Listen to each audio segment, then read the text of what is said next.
3장 1절부터 12절까지 교독하겠습니다. 오늘은 1절부터입니다. 내 형제들아, 너희는 선생된 우리가 더 큰 심판을 받을 줄 알고 선생이 많이 되지 말라.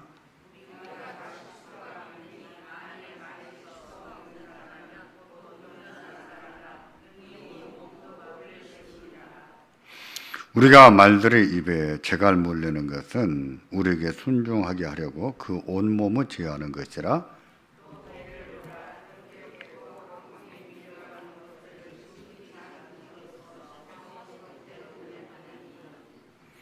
이와 같이 혀도 작은 지체로 돼 큰 것을 자랑하도다. 보라, 얼마나 작은 물이 얼마나 많은 나무를 태우는가.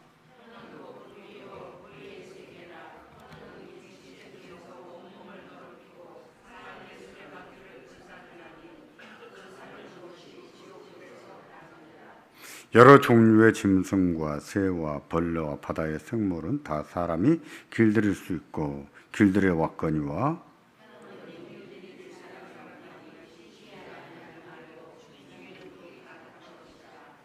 이것으로 우리가 주 아버지를 찬송하고 또 이것으로 하나님의 형상대로 지음받은 사람들을 저주하나니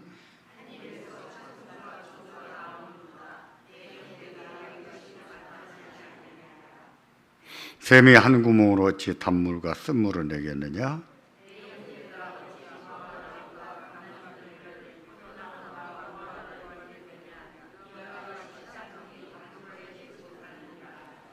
아멘. 밤마다 함께 모여서 기도해 주셔서 감사합니다. 또 우리의 기도에 우리 하나님의 선이 응답하시고 또 은혜 주시기를 주의 이름으로 축원합니다. 전에 제가 이런 질문들을 다 했던 질문입니다만 또 한 번 합니다. 세상에서 제일 무서운 것은 무엇인가? 여러분께는 뭐가 제일 무서우십니까?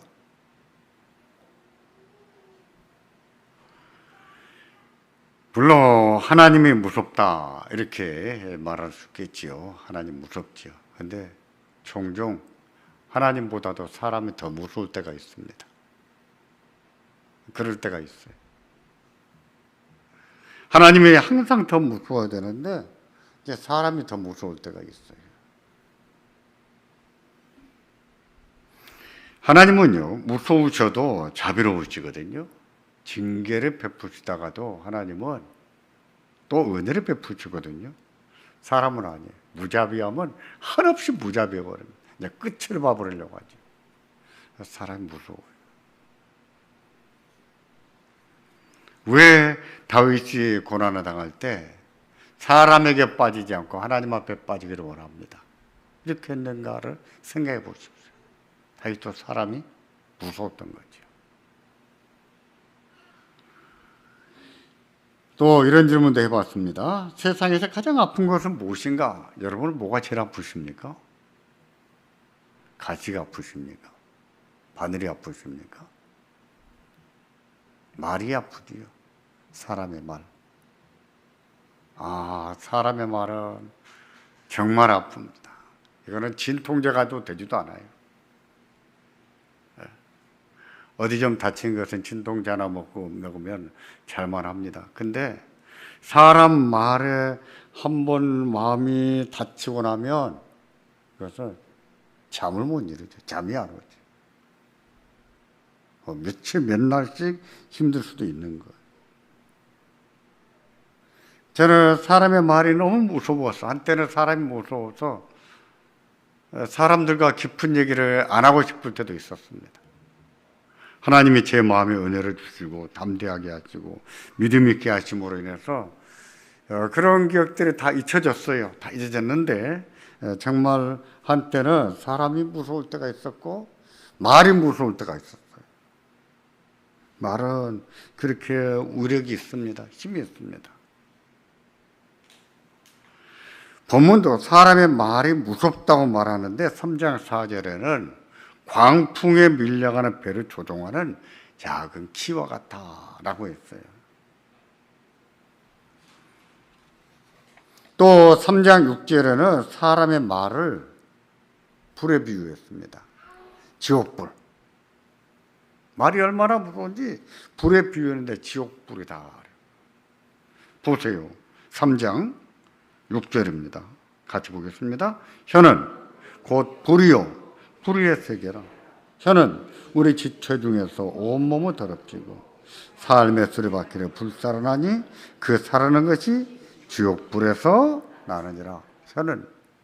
혀를 말합니까? 아니죠. 혀라고 표현했지만 언어 생활을 말하죠. 말을 말하죠. 사람의 말은 불이다 그랬습니다. 불의의 세계다. 온몸을 더럽히기도 하고 삶의 수레바퀴를 불살한다 그랬어요. 그 말은 삶을 파괴시켜버릴 수 있다는 거예요. 실제로 말이 그렇습니다. 말은 얼마나 위력적인지요. 사람의 말을 이것은 파괴력이 너무 강합니다. 말은요, 어떤 사람의 믿음을 죽여버릴 수 있어요.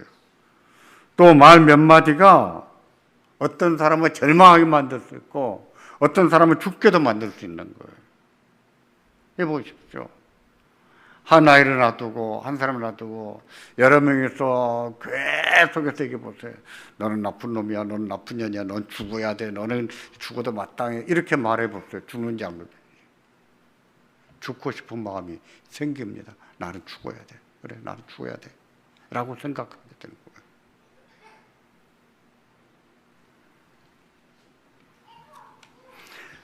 어떤 말은 그렇습니다. 말하는 본인의 인생을 파멸로 몰아넣을 수 있고 듣는 사람의 마음도 파멸, 인생도 파멸로 몰아넣을 수가 있죠. 그러니 말의 유력이 어느 정도라는 것입니까? 파괴력이 어느 정도라는 것입니까? 그런 사실을 생각한다면 말을 잘 기들여서 사용할 줄 알아야 된다 하고 말씀하는 것이 본문이에요. 말은 이렇게 위험하기 때문에 잘 길들여서 사용해야 된다 하고 말합니다. 어떻게 길들일 수 있는지 지난 3일 동안 말씀을 드렸습니다. 근데 오늘은 말로 받는 시험을 어떻게 이길 것인가, 어떻게 이길 것인지를 강론하겠습니다. 우리는요, 아무리 말을 길들여도 또 말로 실수하게 되어 있습니다. 그게 인간이에요. 어떻게 인간이 그런가? 어떻게 인간이 그런가가 아니라 인간은 다 그러는 거예요. 다른 사람만 그런 거 아니에요. 나도 그러는 거예요. 정말 길들여도 말로 실수할 수가 있는 게 인간이에요. 아무리 길들여도. 그런 줄 아셔야 됩니다. 실제로 우리는 말로 상처를 받기도 하지만 주기도 합니다. 누구나 그렇습니다. 자기가 상처받을 때는 자기만 상처받고 산다라고 생각하기 쉬운데 아니에요. 나도 다른 사람에게 상처를 주고 살고 있음을 알아야 됩니다. 나도 다른 사람에게 상처를 주고 사는 거예요. 나만 상처받고 사는 거 아니에요. 나도 상처를 주고 삽니다. 근데 앞으로도 그럴 거예요, 우리는 그러면서 살 거예요. 그러면 그런 일이 반복될 것인데 그 반복되는 아픔들, 그런 상처들을 어떻게 이겨낼 것인가? 어떻게 해야 상처를 안 받고 받아도 적게 받고 받더라도 잘 이길 수 있겠는가? 어떻게 할까요? 4가지로 말씀드리겠습니다. 4가지인데 먼저는요, 자주 상처 주는 사람은 좀 거리를 두고 사는 게 좋습니다. 그건 지혜로운 거예요. 말이 억센 사람도 있고 말이 거친 사람도 있습니다. 저는 그런 사람의 말에는 못이 박혔다, 말에가 뼈가 있다, 이런 표현을 쓰는데 맞아요. 그런 분들이 계세요. 그런 사람과 대화를 하면 종종 그냥 방망이로 얻어맞는, 가슴을 퍽퍽 얻어맞는 그런 느낌이 들 때가 있어요. 본인들은 모르겠지만 살면서 자주 상처를 줍니다. 자주. 그래서 상처받은 사람에게 또 상처받는 일이 흔히 있어요. 그 말은 무엇입니까? 말로 상처를 잘 주는 사람은 잘 준다 그 말이에요. 어쩌다 실수가 아니라 실수가 자주 있다 그런 얘기죠. 그런 경우는요, 그냥 어느 정도 거리를 두고 지내야 돼요. 상처 안 받으려면. 좀 피하는 것도 괜찮아요.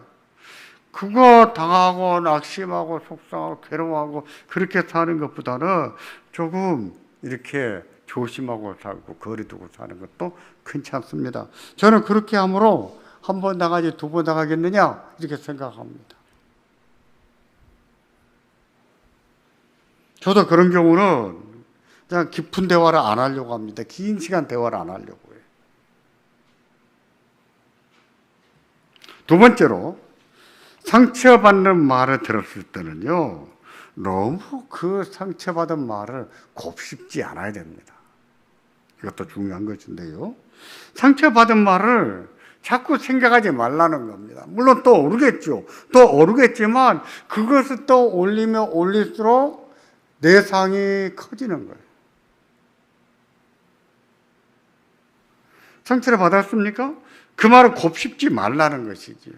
그 말을 한 번, 두 번 자꾸 생각하고 자꾸 말하게 되면 그 사람이 말로 준 상처보다 자기가 자기한테 입힌 상처가 더 커집니다.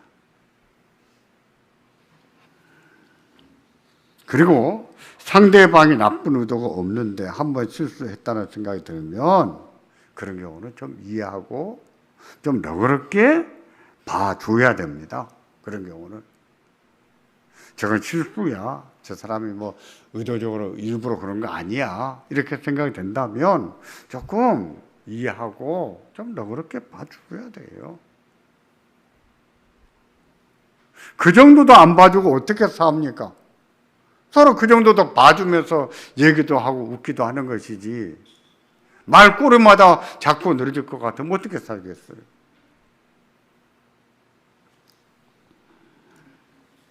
근데 곱씹지 않는 것이 어떻게 가능하겠냐고요? 상처받은 말이 자꾸 생각나고 또 생각날 것인데 그 생각 안 하는 것이 그게 가능하냐고요? 할 수 있어요. 그런 경우는요, 특별히 기도해야 됩니다. 기도. 특별히. 기도하고, 제가 늘 말씀드리잖아요. 그렇게 속상하게 하는 사람이 있으면 항상 기도할 때 어떻게 기도하라고요? 어떻게? 축복하면서 기도해야 됩니다. 그게 더 힘들 것 같아도 그게요, 더 힘들진 않아요. 첫마디가 힘들지 축복하는 것이 그렇게 힘들진 않아요. 오히려 말입니다. 그렇게 기도하지 않으므로 자꾸 자기 생각에 빠져들 수가 있는데 기도하지 않으면 더 큰 시험에 들 수 있어요. 오히려 기도하는데 축복하면서 기도하는 겁니다. 그렇게 함으로써 우리는 마음에 받은 상처를 생각보다 쉽게 이길 수 있어요. 세 번째입니다.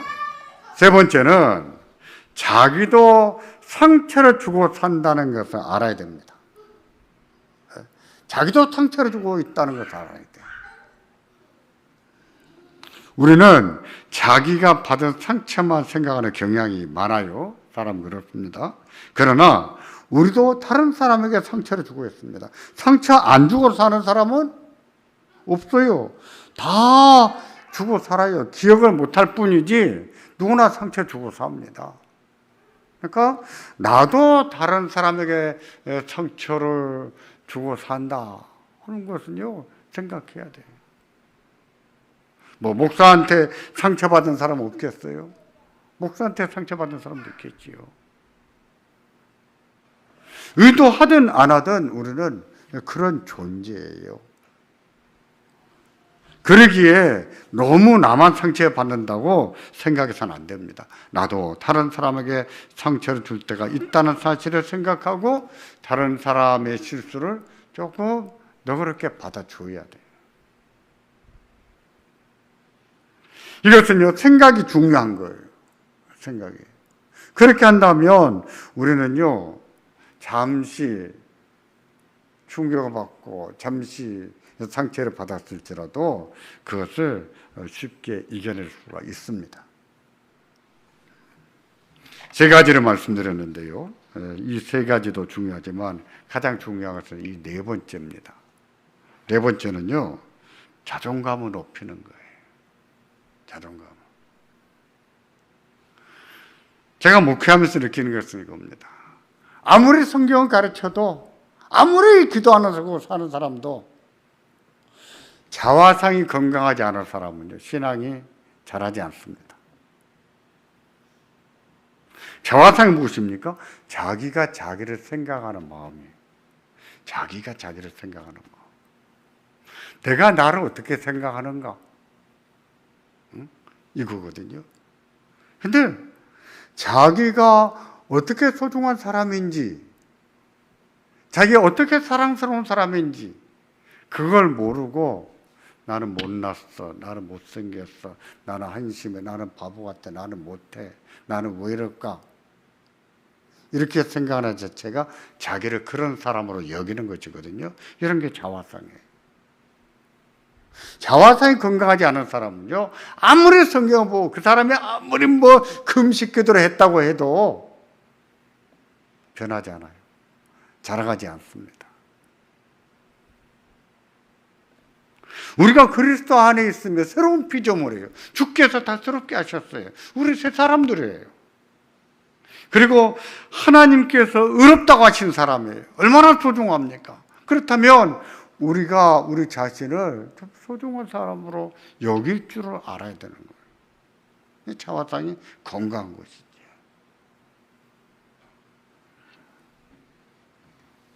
누군가가 자신의 신앙과 인격을 들어서 말을 했을지라도 지금은 자신이 그런 사람이 아니잖아요. 옛날에는 그렇게 살았을지라도 지금은 그렇게 살지 않잖아요. 그러면 지금의 자신은 그런 사람이 아니라고, 나는 그런 사람이 아니야 하고 자기가 자기한테 말해줄 수 있어야 되는 거예요. 이게 중요한 거예요. 너는 왜 이렇게 못났냐? 너 왜 이렇게 한심하냐? 그렇게 말하는 사람들이 진짜 한심한 거예요. 그런 말 하면 안 됩니다. 근데 그런 말 하는 사람이 있어요. 있습니까? 그러면 그런 말을 들었다고 해서 자기를 한심한 사람으로 동조하지 말라는 거예요. 그래, 나는 한심한 것 같아. 나는 바보 같아. 동조하지 말라는 거예요. 나는 그런 사람이 아니야. 그런 사람이 아니잖아요.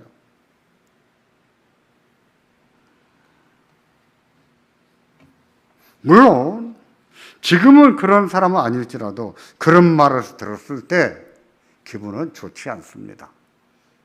기분 나쁘죠. 씁쓸하겠지만 그래도 나는 그런 사람이 아니야.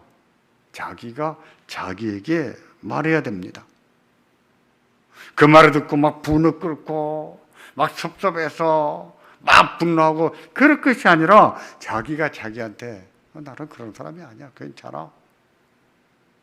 이렇게 말해줄 수 있어야 된다는 것이지요. 그건 자기를 격려하는 겁니다. 자기를 부르면서 형태가 괜찮아. 너 그런 사람 아니야. 너 잘하고 있어. 자기가 자기한테 그렇게 말해줄 수 있어야 되는 거예요. 자존감이 강한 사람은요, 높은 사람은 다른 사람과 비교하지 않아요. 다른 사람의 말을 그렇게 춤추지를 않습니다. 자기는 그런 사람으로 여기질 않거든요. 실제로 지난날 과거에 어떤 잘못을 했든지 어떤 실수를 했든지 지금은 잘하고 있잖아요. 하나님께서 주신 은혜 가운데 잘 살고 있잖아요. 그리스도 안에서 믿음으로 잘 살고 있잖아요. 그러면 된 거예요. 그 자체로 소중한 거예요. 그 자체로 하나님이 귀하게 보고 계시는 거예요. 하나님이 지금 내 모습 이대로 나를 얼마나 귀하게 보시는지, 왜 하나님이 나를 선택하셨는가 생각해 보십시오. 하나님은 왜 나를 보고 의롭다고 하시는가 생각해 보십시오. 하나님 우리들을 얼마나 사랑하십니까? 그렇잖아요. 우리는요, 사랑스러운 사람이에요. 하나님이 사랑하는 사람이에요. 하나님의 사랑을 받고 사는 사람이에요. 그렇다는 사실을 우리 자신들이 받아들여야 됩니다. 그걸 받아들여야 돼요. 한번 조용하게 속으로 말씀 한번 해보십시오. 자기 이름을 부르면서 형태가 하나님 너를 사랑하셔. 너는 하나님의 사랑스러운 사람이야. 하나님이 너를 의롭다고 하셔. 하나님 너를 귀하게 보셔. 한번 말씀해 보세요. 우리가 그런 사람이라고요. 근데 우리는 그런 말을 잘 듣고 살지를 못합니다. 그런 말을 잘 듣지를 못해요. 제가 지난번도 말씀드렸지만 제가 어느 프로그램을 보니까 그런 거 있어요. 가운데 한 사람을 놔두고 옆에 한 서너 명의 친구들이 다 칭찬해 주는 거예요. 서서 아무개야 너 잘하고 있어. 너 훌륭해. 너 괜찮아. 너 앞으로 더 괜찮을 거야. 정말 잘하고 있어. 훌륭해. 아무개야 사랑해. 이렇게 말해 주니까 그 사람이 어떻게 해야 어떤 반응을 보여야 되겠습니까? 미안해하거나 겸연쩍하거나 뭐 고마워하거나 그래야 될 것 같은데 울어버리더라고요. 왜 울까요? 그런 말을 잘 듣고 살지를 못하는 거예요. 제가 그래서 제 손주들을 모아놓고 자꾸 하게 만드는 거예요. 지성아 너는 잘생겼어. 지성아 너 잘하고 있어. 지성아 너 훌륭해. 지성아 사랑해. 서로 말해주기. 우리는 그렇게 배우지를 못한 거예요. 그런 말 들어보지를 못한 거예요. 그런데 사실 보세요. 하나님이 얼마나 사랑하십니까? 하나님의 아들을 십자가에 내놓으시기까지 우리를 사랑하신다 그랬어요. 얼마나 사랑하신다는 거예요. 우리는요 그렇게 사랑스러운 사람이에요. 근데 누가 말 한마디 했다고 해서 내가 그런 사람이라고 생각합니까? 아니요, 잘못 생각합니다. 우리는 그런 사람이 아니에요.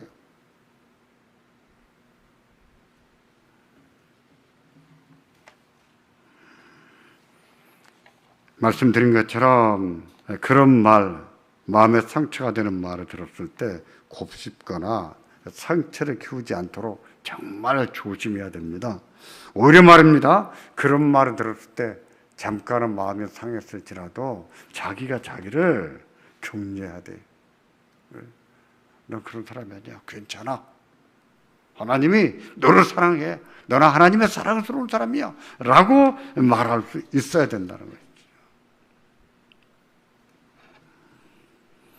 어떤 사람은 재물이 많고 어떤 사람은 가난합니다. 다 사람 사는 게 그렇죠. 뭐. 어떤 사람은 출세했고 어떤 사람은 출세하지 못했습니다. 어떤 사람은 좋은 아파트에 살지만 어떤 사람은 좋은 아파트도 없어요. 어떤 사람은 자식들이 다 잘 됐어요. 근데 어떤 사람은 자식들이 참 안 됐습니다.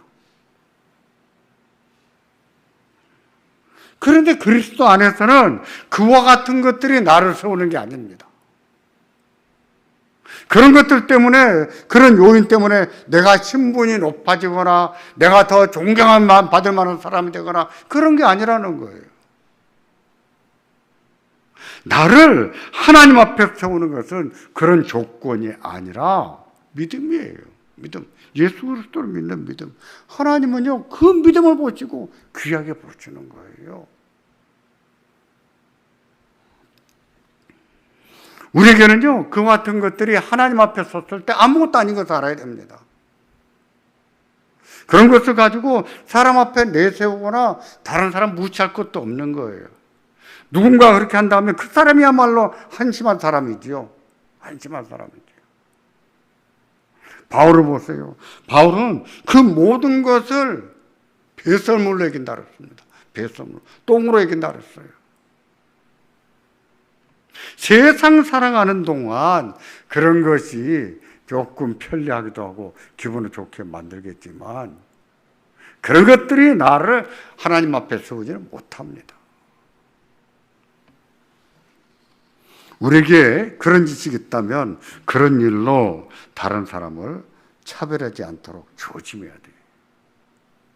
우리에게 믿음이 있다면, 정말 하나님을 경외하고 하나님을 사랑하는 마음이 있다면 부자보다도 가난한 사람을 더 배려하고 더 존중할 줄 알아야 되는 거예요. 출세한 사람 앞에 줄 서고 그 사람들을 더 잘해주려고 할 것이 아니라 그러지 못한 사람들을 더 배려하고 그 사람들을 사랑할 줄 알아야 됩니다. 그럴 줄 아는 것이 그리스도의 마음이 아니겠습니까? 부자라고서 더 잘해주고 출세했다고 더 잘해주고 그렇게 한다면 그게 세상과 뭐가 다르겠어요?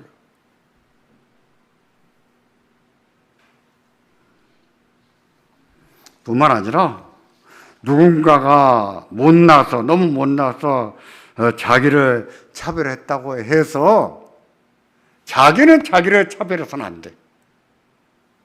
다른 사람은 나를 차별할 수 있어요.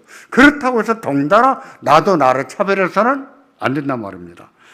자기를 못난 사람으로 여기든지 자기를 실패자로 여기든지 그래서는 안 된다는 거예요. 꼭 부자야만 잘 사는 줄 아십니까? 아니요. 가난해도 행복하게 살 수 있어요. 꼭 출세해야 믿음으로 살 수 있습니까? 아니요. 상관이 없어요. 출세하지 않아도 얼마든지 믿음으로 살 수 있습니다. 꼭 강해야지만 잘 살까요? 아니요. 약해도 잘 살 수 있는 거예요. 하나님은 부자와 가난한 자가 함께 어우러져 살게 하셨습니다. 부자와 가난한 자를 지으신 분이 하나님이 잘했어요. 강한 자와 약한 자가 함께 어우러지게 살게 하셨어요. 그런데 그걸로 차별합니까? 누가 차별했다고 해서 덩달아 자기가 자기를 차별합니까? 그건 어리석은 것이죠. 바리새인들이 간음 중에 잡힌 여인을 끌고 와서 예수님께 여쭙습니다. 여쭌 게 아니라 이런 경우는 물은 것이지요. 모세는 이런 여자를 돌로 쳐 죽이라고 했는데 당신은 어떻게 말하겠습니까? 하고 물었어요. 예수님께서 너희 중에 죄 없는 자가 먼저 돌로 치라 하지 않으셨습니까? 그 말을 듣고 슬그머니 돌을 놓고 사람들이 다 떠나갔습니다. 저희 이 광경 보면 생각하면 신기해요.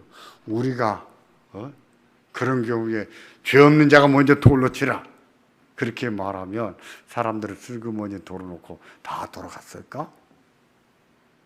안 그랬을 것 같아요.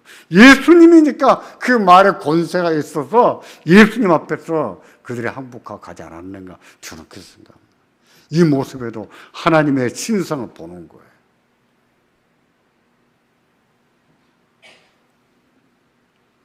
그리고 나서 그 사람들이 돌아갔을 때 예수님이 그 여인에게 뭐라고 하셨습니까?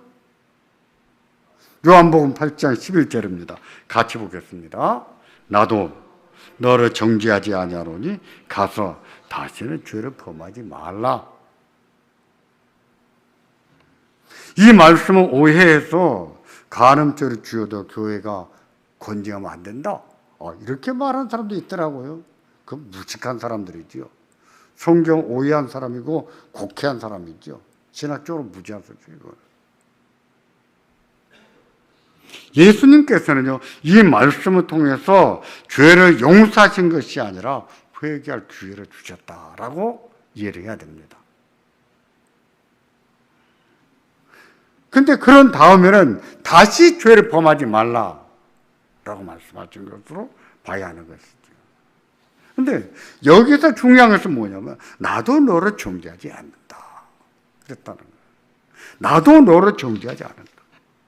간음은요 더러운 죄지요. 악한 것이지요. 혐오감이 들지요. 그러나 예수님께서는 간음주의 현장에서 잡혀서 끌고 온 그 여인이지만 그 여인을 혐오스럽게 여기지를 않으셨어요. 그 여인에게 회개하고 죄에서 돌이킬 수 있는 기회를 주시면서 나도 너를 정죄하지 않는다 하고 말씀하신 거예요.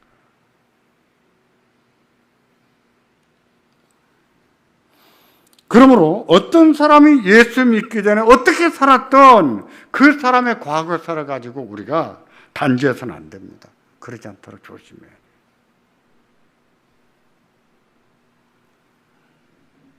뿐만 아니라 그 여인은 그것으로 충분히 고통을 당했고 감사하기도 다행히도 용서받을 수 있는 기회를 얻었습니다.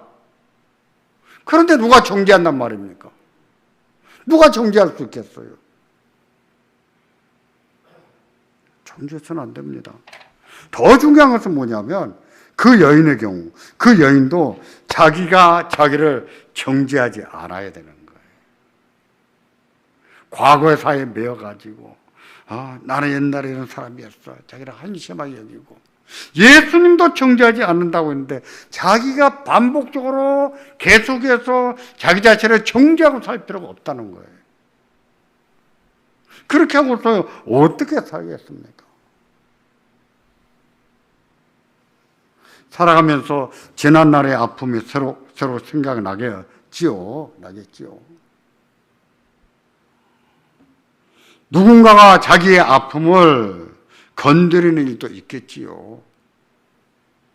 그렇다고 해서 자기가 지금도 그런 사람인 것처럼 자기를 정죄해서는 안 된다는 거예요. 이것이 무엇입니까? 복음이 주는 자유 가운데 하나예요. 기억나십니까? 지난번에 김풍영 목사님 오셔서 설교 중에 이런 얘기 했었죠. 복음이 주는 자유. 맞아요. 그리스도의 자유.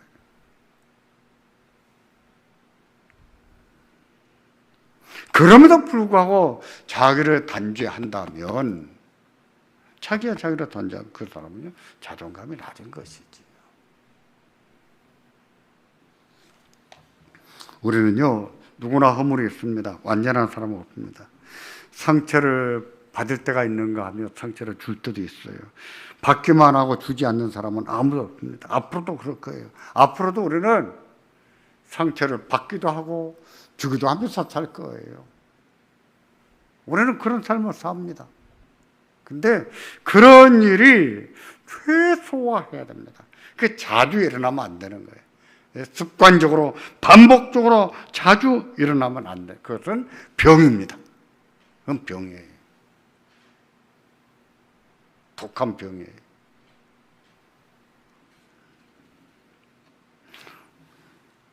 이번 기도회 때 언어 생활의 절제가 어떻게 중요한지를 강론했습니다.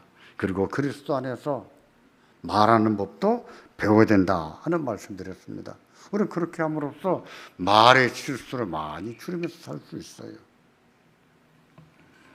그런 노력에도 불구하고 우리는 상처를 주면서 또 받으면서 살 거예요.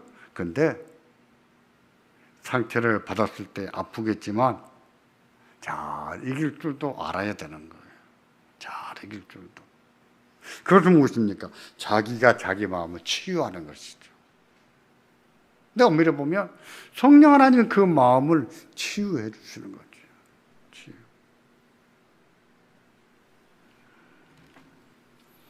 사람들의 말에 넘어지지 말고 믿음으로 일어서야 됩니다. 자기가 자기를 사랑하고 존중할 줄 알아야 되는 거예요. 예수님도 정죄하지 않는다고 했으니 근데 왜 자기가 자기를 정죄합니까? 참 못난 것이죠. 그럴 필요가 없습니다. 우리가 이 모든 시험을 이겨가면서 그리스도 안에서 날마다 자라가기를 바랍니다. 그렇게 함으로 열매를 맺습니다. 성령의 열매를 맺는 거예요. 이로써 우리 하나님이 영광을 받으실 것이고 또 우리 하나님이 잘했다고 하실 거예요. 칭찬하실 거예요. 이에 또 은혜 주시는 우리 모두가 되기를 주의 이름으로 축원합니다. 기도하겠습니다.